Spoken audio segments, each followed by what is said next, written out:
Welcome back to the Whiskey and Wisdom podcast, everybody. I am your co-host, Tyler Yaw, and our special guest today is Emily Ledbetter. Hello, everyone. Thanks for coming on. And just very briefly, tell us a little bit about yourself, what you do, and also you have a podcast. So introduce the podcast as well. Absolutely. Yeah, totally. So yeah, my name's Emily. I'm 27. I moved to Wilmington, I guess a year ago now, which is crazy. Yeah, Wilmington from Columbus, Ohio. Oh, no way. Okay. So we've upgraded, baby. Yeah, It's that's so awesome. much better here at the beach. So I recently started my own business after being in corporate marketing for about 5 years. Nice. I decided to decided to start my own thing. And I'm doing marketing content creation services. Awesome. Yeah. So social media, podcasts, blogs, websites, all that good stuff. Okay. And I'm servicing local businesses here in Wilmington. I also have some clients back in Columbus, really all over, because you can do marketing from anywhere now, which is so nice.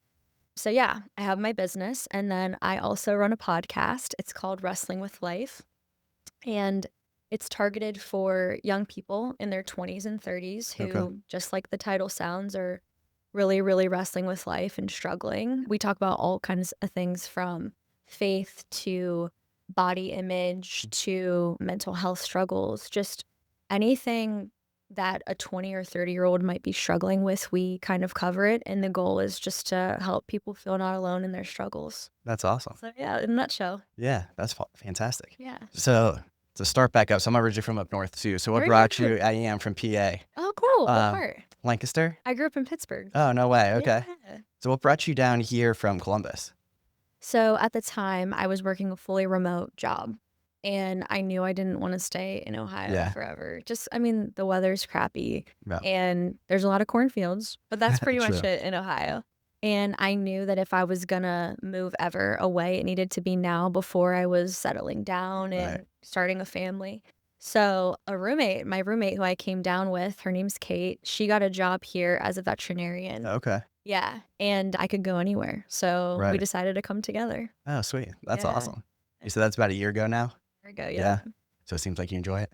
Oh my gosh. Yeah. I don't know how people couldn't love living here in Wilmington. Like yesterday morning, my boyfriend and I went to the beach and we did a run around the loop. Yeah. And then we dunked in the ocean, and that was just a casual Tuesday morning. Exactly. Like it's just unreal. Like we walk around and we're like, we live here. Like we get to live here. It's just incredible. Oh yeah. Yeah. We actually hired a new assistant, and she's actually moving down in a couple months from Columbus, Ohio. Oh, no way. Yeah, Oh, yeah. cool. So she went to Ohio State and everything. OSU, baby. Yeah, OH. exactly. Nice. What brought you down here from Lancaster? School, actually. Yeah, I went to UNCW for my undergrad. Okay, nice. Yeah, and then couldn't leave, and I stayed, and my parents followed me down. My sister's down here now and everything, so cool. all the family's down here. So I love that. It's so important to be close to family. Like I'm trying to get my parents to move down here. They're up in Hershey, Pennsylvania. Okay, yeah. And I'm hoping, once I get married, have a family, they'll have some good incentive to come down. For sure. It's nice having them close, so that's great. So let's start with the content creation. Sure. So what made you want to jump on your own and start that? Yeah. And what's like kind of the ideal client that you're looking for right now? Yeah, sure. So I think I always have had an entrepreneurial spirit. I started my podcast, I guess, coming up on 3 years now. So I've always had that drive to just create. Yeah. And in a corporate setting, there's a lot of reasons that I'm really thankful for my time in corporate America, right? Like it taught me so much, so many great connections, learned a lot, but you are working for someone else. So your creative freedom's limited, and you're also adhering to whatever, business that you're working for. You're making money for them. So I always had this big end goal of I really want to be able to create my own vision and be able to call the shots. And I knew that wasn't going to happen unless I did my own thing. And so again, it was one of those things where at this point in time, I'm not married. I don't have kids to support. So I feel like this is probably the best time to start a business when you don't know if money is going to come in or not, and not worry about your children starving. Exactly. So it kind of felt like a now or never thing. And what was the second part of your question? My ideal client. Yeah. I guess my ideal client is definitely, so I'm doing kind of a mix of content, blogs, podcasts, social media, websites. Okay. So anyone obviously who needs one of those services, I think small business owners feel pressure to do it all. And I Right. meet a lot of small business owners who are trying to be a social media content creator Right. and manage their website and, you know, do everything Yeah. by themselves, because when you start out from scratch, you just kind of get in that mindset, you Yeah. know, you're hustling, you're grinding. But once these businesses get to a point where they're scaling and Mhm. they have the ability and the budget to hire Right. someone to do it, it just makes a lot more sense Yep. if they can get to the point where they feel comfortable and can trust someone with their marketing, because that's a big thing Oh, to yeah. trust. So, anyone who's in that position, and my biggest values, like I really believe in deep relationships. Yep. I don't believe in transactions. They don't really Mhm. do a lot for me. Yeah. Like if I bring a client on, like I want to know all about your kids. I want to know what keeps you up at night. Like I Sure. want to connect, and I want us to be able to help each other in business and in life, like as long as possible. So Exactly. yeah, people who have values like that too. You kind of touched on this a little bit, but I want to go a little bit deeper into it.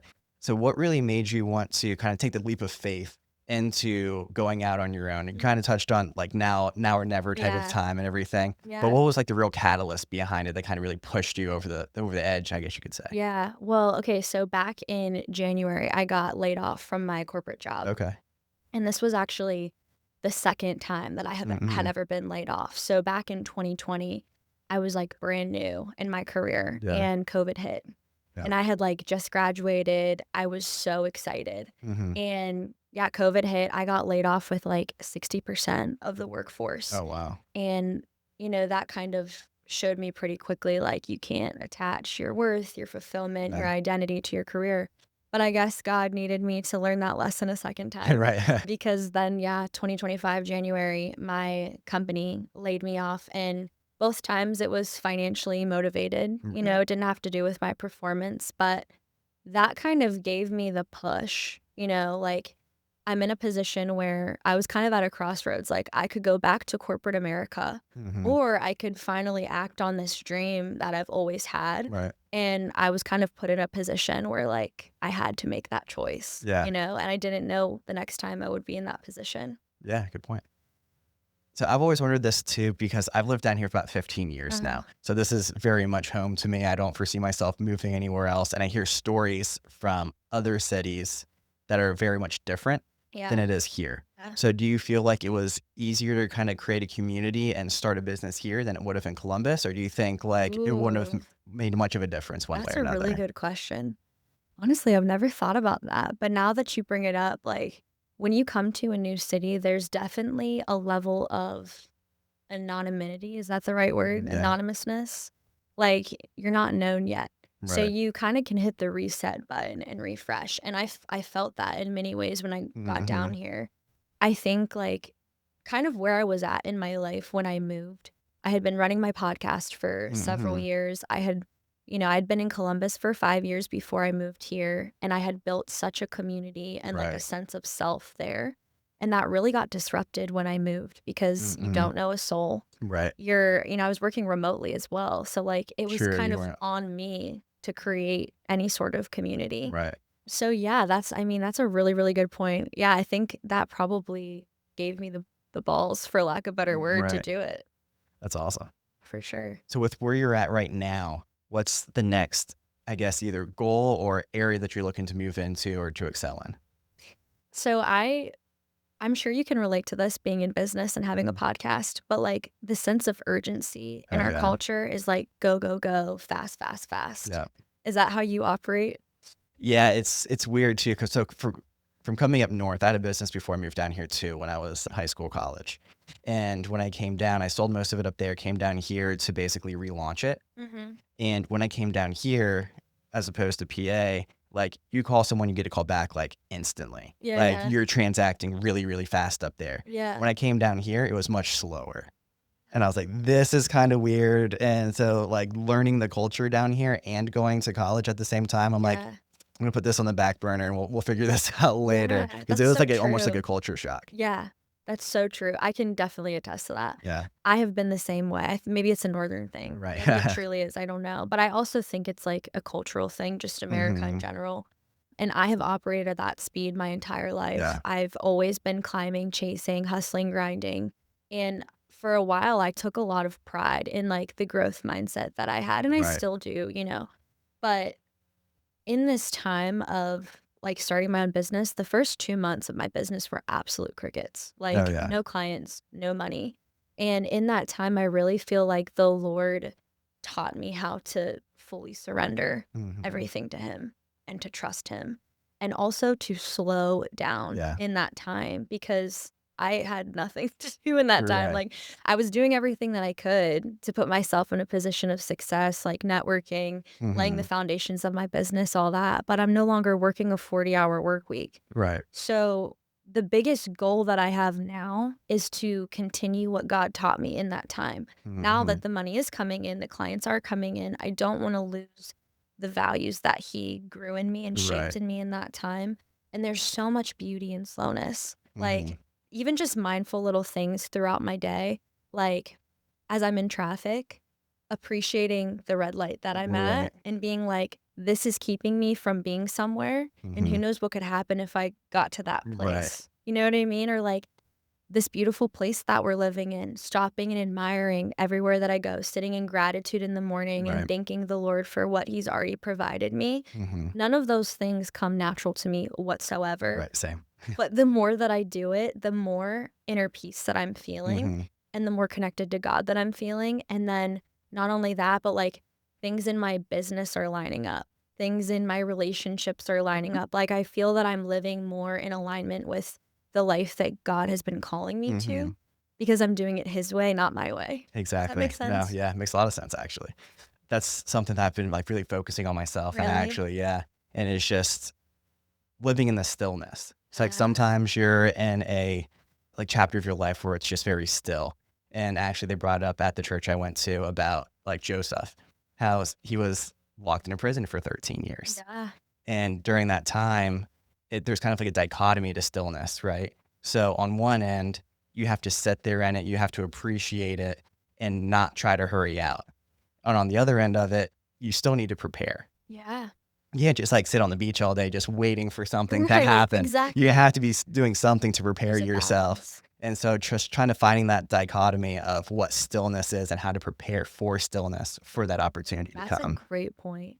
That's a great point because I think many of us can, when we hear surrender, we're like hands off completely. Right. And then it's like easy for us to be okay with like lethargy and like Right. not trying. But like you're so right. Like we have free will. Hmm. And what are we doing with that free will to be obedient to God? Right. I don't know how I came up with this. I was reading, I forget what the actual one is, but it's basically put on the armor of God, right? So when I was thinking about it too, it's like, okay, yeah, you put it on. However, I'm not sure how many people have ever put on like armor from like a warrior before or a knight. It's heavy. Yeah, So you can't just put all the like armor on one day and walk out to battle. sure. You have to put on every single day and get used to how heavy it is, get used to the weapons that are That's on you. So good. you have to keep dwelling in it, keep putting it on. And at the moment that you're ready to go to battle, you'll have the Yeah. strength to go to battle. Yeah. That's so good. I love that. Something we were talking about beforehand, since we're kind of in the midst of it now, is how did you refine your faith? Oh, how much time you got? So when I moved here, I kind of thought moving here was going to be a problem solver for Mhm. the current state that I was at in my life. So I felt like when I was in Columbus, I kind of reached this peak of I think pride is the main word that I would Yeah. call it. And it's what our world preaches, like get your money, Mhm. worry about yourself, focus on yourself, poor like just screw everyone else, worry about Right. you. I was like living that. Yep. And then I thought like the anxiety that I felt when I wasn't on top, like how I would describe it is I went through these highs, right? Like when things Mhm. were going really well, I'd feel on top of the moon. I'm like, I'm that girl, like Right. things are going great. And then when they weren't, I would feel so anxious, so insecure, Yeah. this underlying feeling of just not enoughness, like this Mhm. nagging feeling all the time. And then when I moved here and I wasn't around my support system, Yep. I was in a brand new environment. That really forced me to confront all of that and actually see it for what it Yeah. was. I thought moving here was gonna solve that, and it didn't. I Right. was like, "Oh, I just need to get out of Ohio. Like, I'll go to Wilmington, this feeling will go away." It didn't. Right. So, at that point, I had to face it, and in the process, I turned to God, and I think that's what happens with a lot of us is we hit a Right. rock bottom place, and we're like, "Hey, God, it's me. Yeah. Sorry that we haven't talked in a while." Yeah. But that's what it was, and so I have a very vivid memory of my knees hitting the floor in my living room, bawling my eyes out. Mhm. I was newly here, I didn't know anyone, I felt so alone, I felt so lost, I felt so sick of myself. Yeah. Like, you hear the term coming to the end of yourself, like, that's really what it was, like, I was sick of making everything about me, Right. and I knew that I needed God's help to get out of where I was. That's awesome. Good to hear that too. So I've kind of went through the same type of rabbit hole too. I think part of it, Really? yeah, just kind of like the go, go, go attitude. Yeah, And when you're in that, you have to only think about yourself. 100%. There's no way to keep going without doing it because Yeah, if you don't, you'll also fall in different ways, right? yeah, And so that's kind of what I realized too is I was trying to find all these other things to kind of take over that hole in my heart, right? yeah. And then finally, it's just like, hey, I know what it is. I've always known what it is. I know it's just not always the easiest route, Oh my right? gosh, So it's like yeah. you said, just to surrender to God and to surrender what everything that you have always known for your life that society's been telling you is hard. Oh my gosh. That God-sized hole that we have in our hearts. On a daily basis, we are marketed from the ads we see on our phones to Hmm. TV to billboards that a product or service or this or that is gonna fill that hole, and it never, ever, ever does. Right. Like, only God can fill that place. This is a question I've always wanted to ask someone else. I've just never had an opportunity to actually like sit down and do it. Okay. So a lot of people, especially non-believers that look at Christians, they think, okay, so you say you believe this person, what does that mean? Like, a lot of people, non-believers, don't know what it means to walk with God. Mhm. So with you, what does that mean to you? So once you made that leap of faith to say, you know what, I'm following you now, what were some of the changes that you made in your life to show God that, hey, I'm following you Oh my gosh. Well, I was convicted of a lot. now? Like, Hmm. that's kind of, I think, walking with God slowly over time, He convicts you. And if you don't know what convicts means, it just means like you have this heavy feeling of some pattern or behavior or practice that you have in your life that comes to the surface, and you realize, like, I can't keep doing this Hmm. anymore. And at one point in your life, you looked at that and you probably celebrated it. And Right. you were like, I love this. And then you realize that it's actually hurting you or it's hurting other people. Hmm. And so my walk with God has been Him slowly revealing those things to me. And the only way that you can have a relationship with God like that is by spending time with Him. If you know John Mark Comer, he's a Yeah. fantastic, you know him, he's a fantastic author, pastor, thought leader. He has this incredible book called Practicing the Way, Mhm. and it talks about abiding with Jesus. And I actually have abide tattooed on my wrist. I got this after reading that book. It's not just about like sitting in silence and doing nothing and like waiting for God to speak. Like, I Right. feel that that's how a lot of us interpret spending time with God. That can definitely be part of it, but it's also kind of what we were talking about earlier, like gratitude. When you go out into the world, are you choosing to see the goodness and God in everything? Right. In the sunsets, in the ocean, in the fact that you woke up today and you're alive and breathing? Mhm. God's all over that. And recognizing that and making that part of your daily perception changes so much because the human brain tends to skew negative. Right. We tend to focus on all the ways that we're inadequate, not enough. How do we compare to so and so? Mhm. That's human tendency because that comes back to survival, Right. right? And we're Exactly. wired for survival. But when you pull yourself out of that, you recognize how incredibly worldly, maybe even demonic, satanic that Mhm. actually is. Um, God wants us to be joyful. He wants us to delight in everything. Right. And that doesn't mean when you follow Jesus, everything's sunshine and Yeah. rainbows. Trust me, it's not. It's actually very painful Right. because you have to confront a lot of things about yourself that honestly has darkness weaved Right. all through it. But yeah, my walk with Jesus has been abiding and just recognizing, like, if I truly want to be the person that God called me to be, all this junk that's within me has to Mhm. go. Yeah, that's fantastic.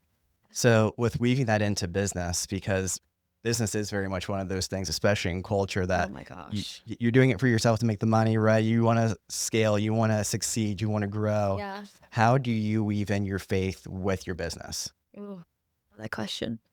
I think there is a big push to separate the two. Hmm.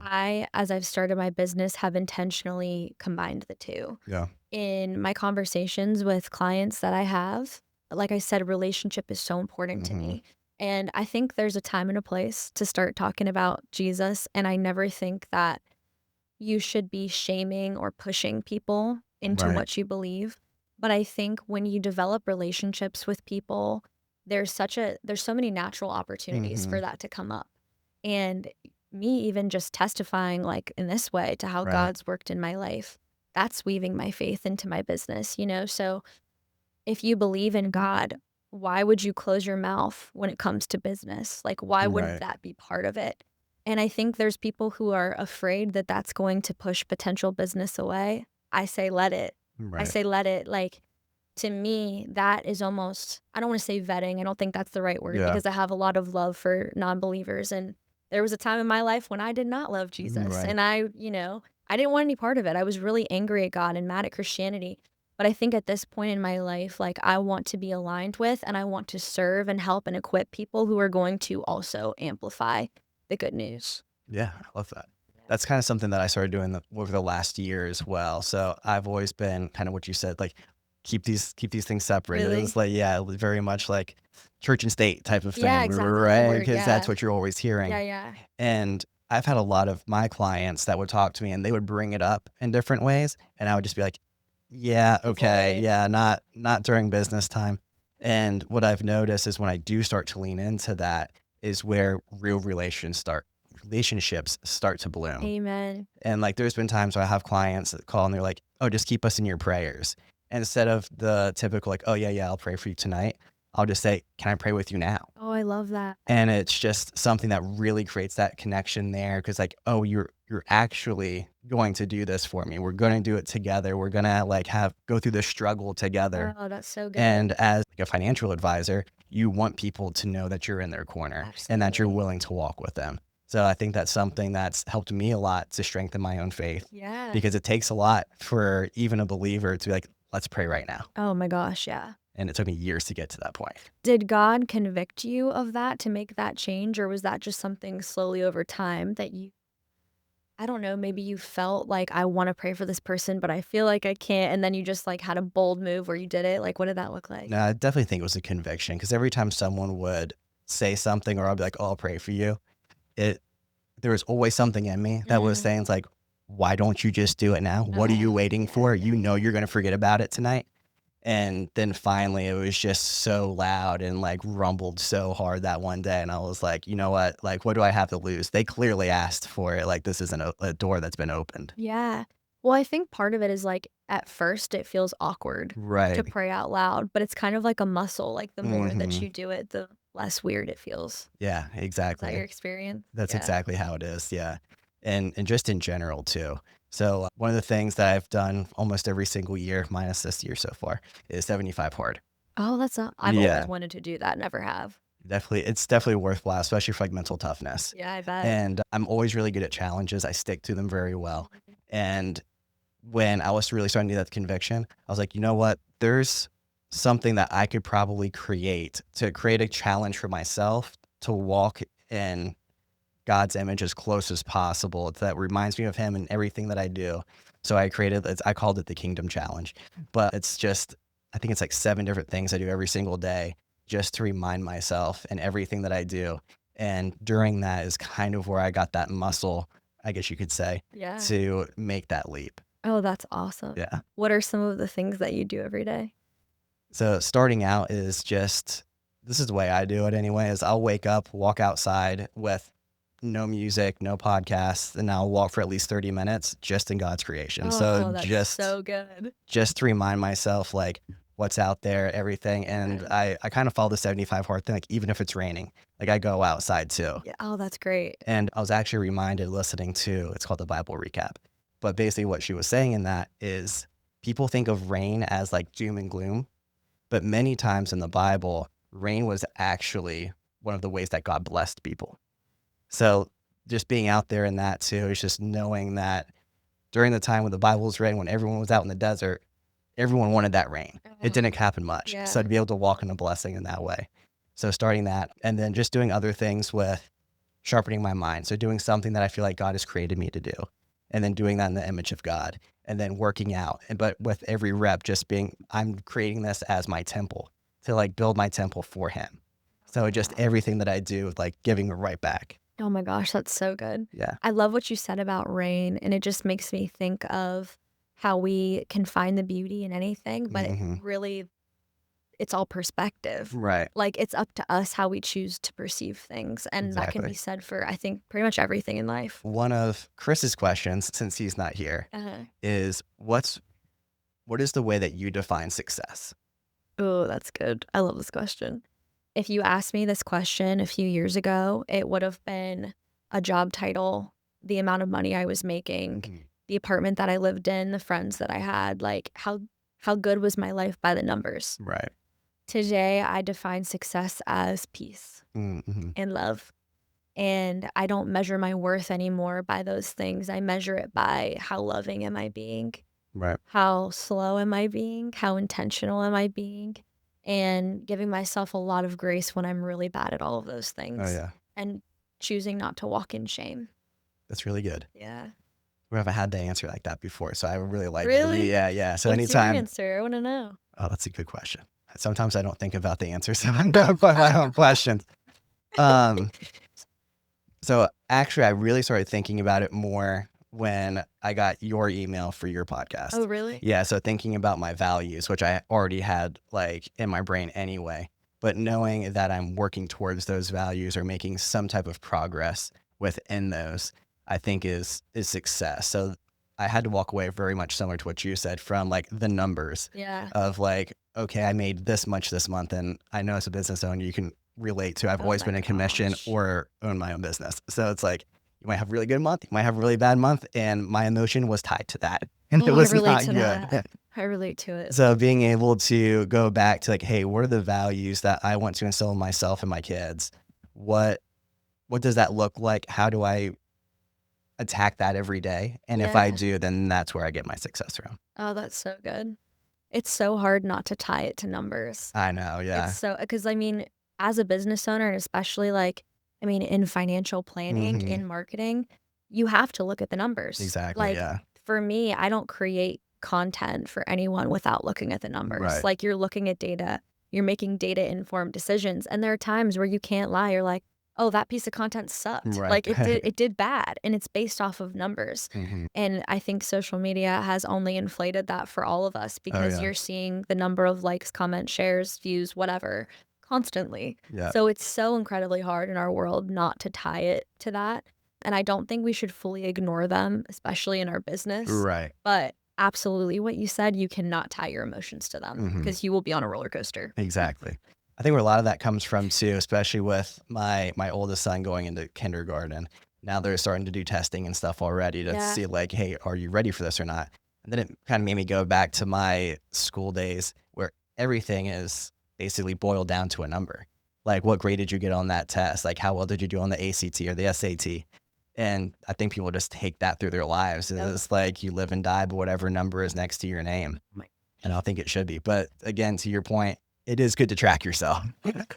You can't just be going like riding alone. 100%. There needs to be some type of track there. Right. But just not kind of like we were just talking about. You can't put your emotion on that. You can't put your self-worth on that number. And it's so hard to do because we do that with everything. Like you and I are about to record a podcast about body image and beauty standards. Like so many people attach their worth to that, to their beauty, to what their body looks like. And it's, I think, a human thing. And I think we create these identities that help us to try to figure out where we stack up in the world and assess where do I need to get better? Because again, right, we're wired for survival. And we think like, you know, if I can get all these ducks in a row, I have a better chance at survival. Like that's the animalistic programming that we have. So it makes sense. Like there's nothing wrong with any of us that we try to do that. But now that we're evolved humans and we don't have a woolly mammoth about to attack us, like we can let go of some of those things. Exactly. So after Chris's question, I like to ask one of my final questions is, now that we looked forward, looking back, what's one of the things that you would tell yourself when you were younger? How much younger? What age? Any What, age. any age, yeah. Any age. You felt that your younger self needed it the most, even though she may or may not have listened to it. Oh my gosh. There's so much that I would tell my younger self, but I think the number one thing is that you can't earn love. Mm-hmm. You can't. And it doesn't matter how good you are at anything or how well you perform or how perfect anything is. It doesn't change your inherent value and your inherent worth. And I think that for a long time, I really operated that way. And I think that desire for success in me was coming from a place of feeling like the only way I was ever going to feel like I was enough is if I reached a certain point. But Mm-hmm. then once I reached that point, there was like another point to Yep. get to. And it's a hamster wheel of you're never satisfied. So, yeah, I would tell younger Emily and I would tell any young girls, young boys, anyone listening that you are loved so immeasurably by the one who created you. And actually experiencing that love is going to change the way that you move through the world, how you treat other people, how you love others, how you forgive others, and really stop obsessing over yourself. That's really good. I like that a lot. It all weaves in very well together in the whole story. It does. So you touched on something too that I'll bring up as a teaser for your episode. Okay. Is you're talking about like self-image and like wanting to get to like the next level and Yeah. whatnot too. Yeah. So that's actually part of like my self-image story. Okay. Is like, no matter where I was at, I was like, okay, now I look like this. I want to look like that next. Yep. So like, and especially in the gym, because I just love going to the gym anyway. It's a good like Yeah. outlet for me. Yeah. And so, and again, back to the numbers thing, it's like, where can I get these numbers to like come out? It's like, am I able to get my body fat to this? Am I able to get my muscle percentage up to this? So just having that like all the time was something that has always kind of like been like a hamper to me, I guess you could say. Sure. And that same thing. So we'll talk about more I'm on so your excited episode. to pick your brain. But just as a teaser, if you listen to this before Emily's, if you want more of that story, you'll have it on there. I love it. We are getting close to 40 minutes, which is where we typically like to have our episodes. Perfect. Anything else that you would like to let our listeners know, and ways that they can reach out to you for your business, or if they just want to follow you in general? Sure. Yeah, I think we covered it. Thank you for creating a space where I can just dump out my thoughts. Like Right. it's not every day that you even talk with another podcaster or host that gives you the space to share. So thank Right. you for that. Absolutely. If you guys want to get in touch with me, you can, I guess, follow my Instagram at Ledbetter Marketing. My website is www.ledbettermarketing.com. If you want to listen to my podcast, Wrestling with Life, you can find all of the links on my social page and my website to check it out. Awesome. Thank you so much for coming on. Thanks for having me. Yep. We'll see you all in the next one. Listen, subscribe, share. We started the YouTube now, so make sure you go and subscribe to that as well. We'll see you on the next one. Cheers.